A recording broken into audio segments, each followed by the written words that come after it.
It was meant to be a day of mourning, not murder. At 10:46 a.m., gunshots echoed through a grieving home. A woman, clothed in the color of loss, collapsed onto the floor, blood staining the same tiles where her children had just finished their cereal. Her hands were still trembling from laying her husband to rest, but someone else, someone who had no business being there, had come to the funeral with a loaded weapon and a shattered heart full of rage. The children screamed, neighbors ran. By the time the ambulance arrived, the house was still, except for the soft sobbing of a 5-year-old trying to wake her mother. Moments like these don't get erased. They echo. They cling to the walls. They haunt every room they happened in. But the most disturbing part of this story isn't the blood. It's the betrayal that caused it. Because the woman who pulled the trigger had once been part of the family. Before we go any deeper into this heartbreaking true story, let us know in the comments where you're watching from. We'd love to hear from you. And if you're new here, click on the subscribe button so you never miss any of our upcoming videos. Because this one's going to stay with you. Renee Carter was 41 years old, a mother of 3, a woman whose life revolved around her children, her church, and the man she married straight out of college, Marcus Carter. To neighbors, they were the definition of a strong black family. Respected, rooted, loving. Marcus was the kind of man who smiled at everyone even when he was tired. He worked long shifts, came home for dinner, coached his son's basketball team, and still found time to iron his daughter's school uniform every Sunday night. But on a warm Saturday morning in April, Marcus's body lay in a closed casket after a sudden heart attack stunned the family. It should have been a time of remembrance, a day to grieve. So why? Did a woman named Veronica Hill show up uninvited? Why did Renee go from standing beside her children to lying beneath a white sheet in her own living room? And what could drive a woman, any woman, to pull a trigger while children watched? More importantly, what secret got exposed at the funeral that led to murder just hours later? You think you've heard stories like this before, but this one will shake you. And before it ends, you'll find yourself asking, what would I have done if it were my spouse, my home, my kids? Because the answers you're about to hear, they don't come easy. Renee and Marcus Carter had what many would call a quiet marriage. Not flashy, not loud, but solid. 17 years together, 3 children, a modest 2-story home just outside of Atlanta, Georgia. Marcus had once been a high school football star, charismatic, athletic, the kind of man who knew everyone at the grocery store by name. After graduation, he skipped college ball to stay home and work, eventually landing a steady job at a local logistics company. He never said much, but he worked hard, paid the bills, tucked his kids in. Renee? She was the kind of woman who showed up early to every parent-teacher meeting and stayed late to help clean up. She ran Sunday school, made potluck dishes from scratch, the type of mother whose calendar was color-coded and who always made sure her kids' shoes were polished, even if her own were worn. People called her the Rock, and she carried that title with quiet pride. But no marriage lives entirely in public. Behind their front door, the pressure had been building. Marcus had been coming home later. The bills weren't getting paid on time. Renee, once cheerful, started showing up to church looking tired, distracted. One night after Marcus had fallen asleep on the couch, Renee picked up his phone. She told her sister it wasn't something she usually did, but something in her gut told her to look. What she found were short, flirtatious messages. No name, just emojis, nicknames, unfamiliar phrases that didn't sound like inside jokes with co-workers. There was nothing explicit, nothing you could hold up in court.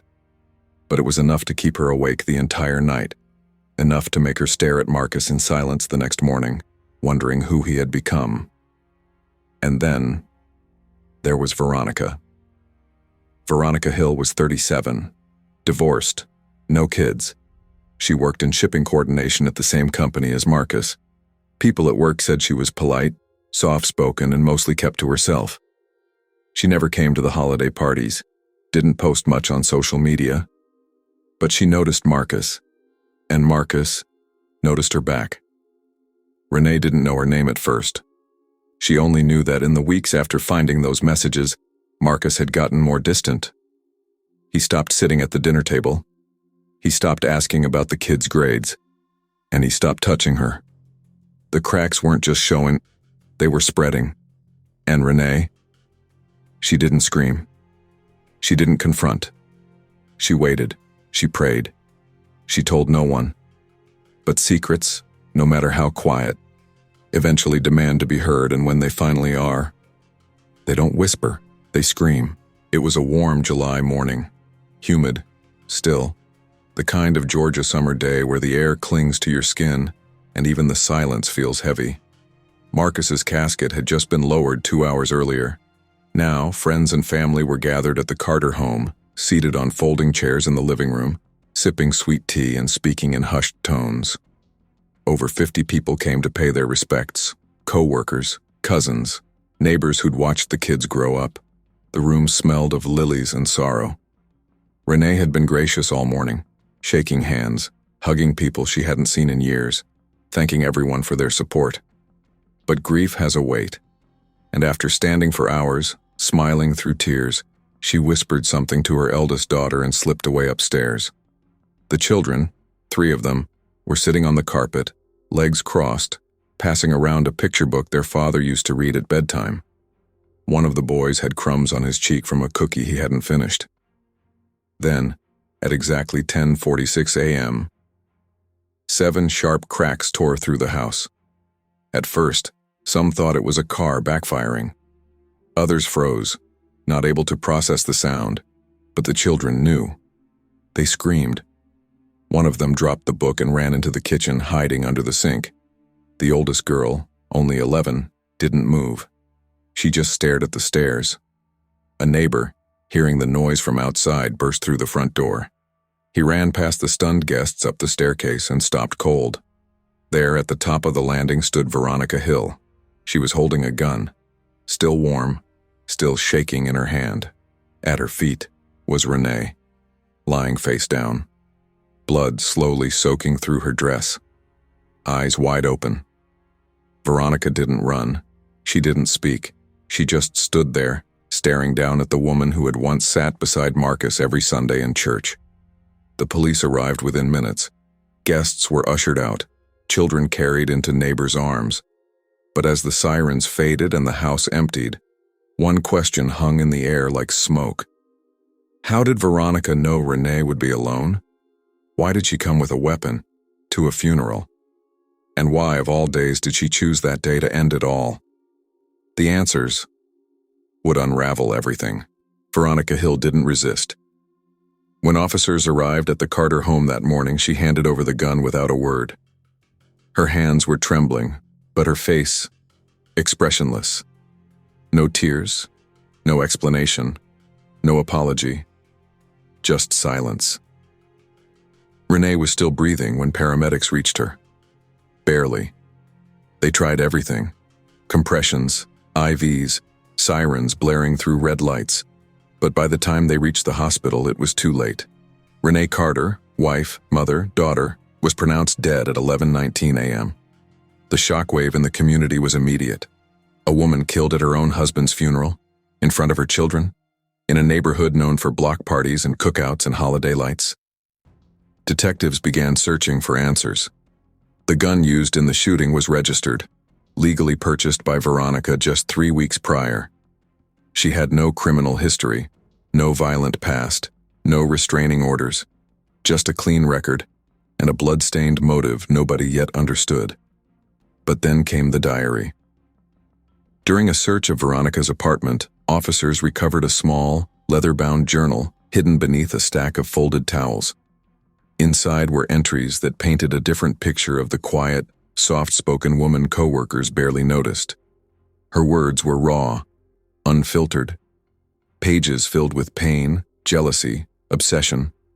She wrote about Marcus, about how he made her feel alive again, about how she'd never felt seen until him.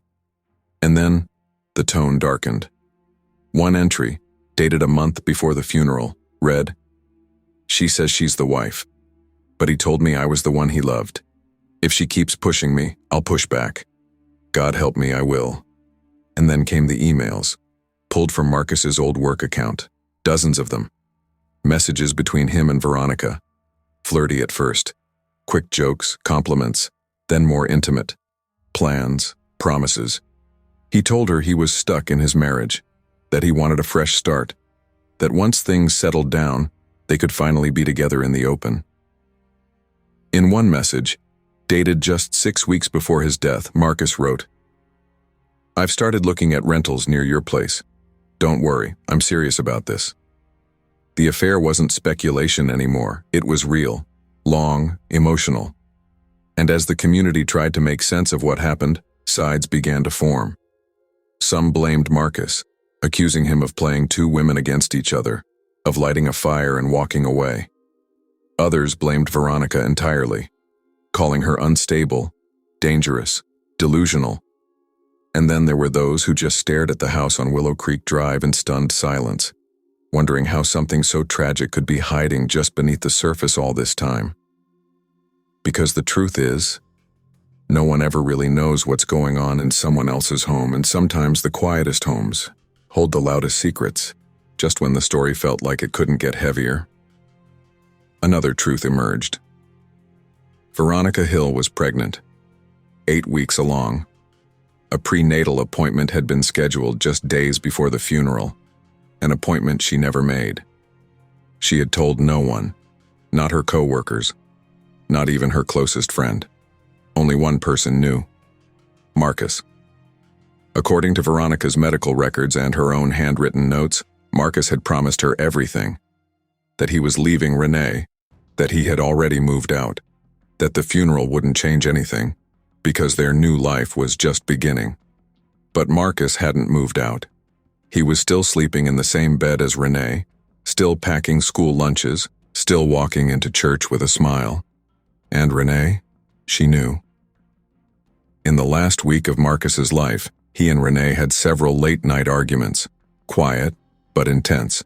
According to her sister, Renee had started keeping to herself, not talking much, just watching, thinking. 3 days before the funeral, Marcus died in a car accident.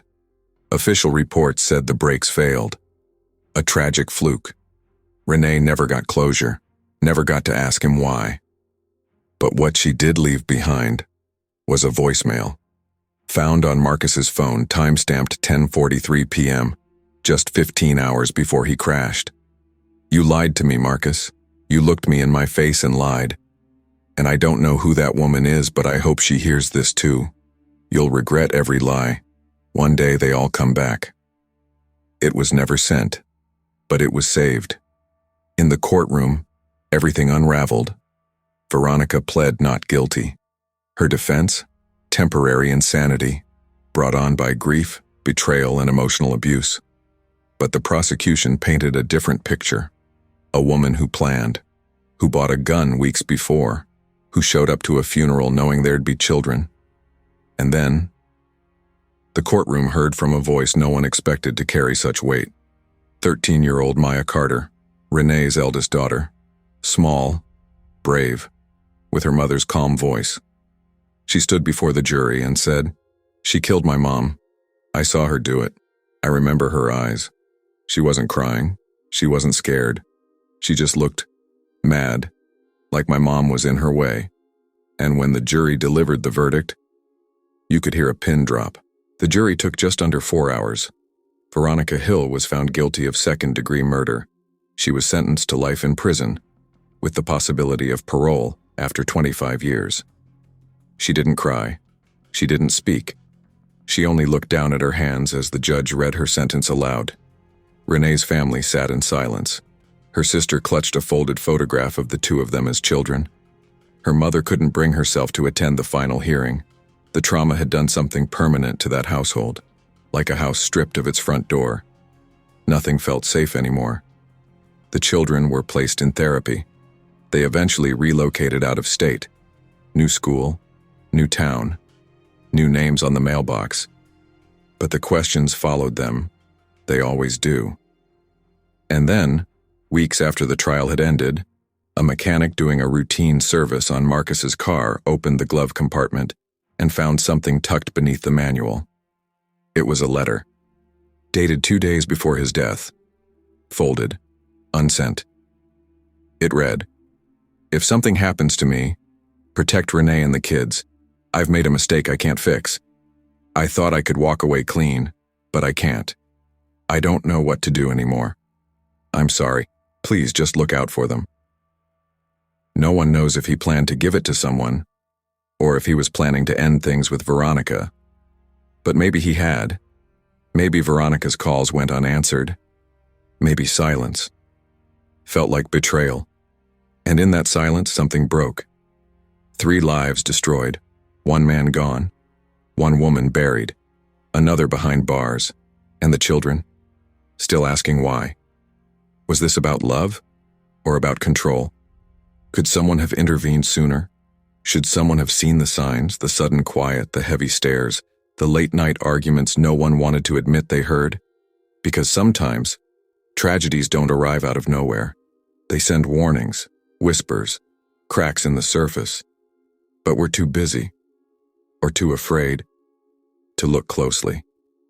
And when we finally do, it's already too late. What do you think? Was Veronica Hill a cold-blooded killer who knew exactly what she was doing that day? Or was she a broken woman, manipulated by a man she trusted, lied to, and left with nothing but silence and empty promises? Was this murder, or heartbreak turned into rage? We want to hear your thoughts. Comment below. We read every single one. And if this story shocked you, wait until you hear about the woman who married her husband's killer. That's coming next. So subscribe now and hit the bell so you never miss what's waiting just around the corner. Because some stories don't end, they just dig deeper. And some secrets don't die, they just bury deeper.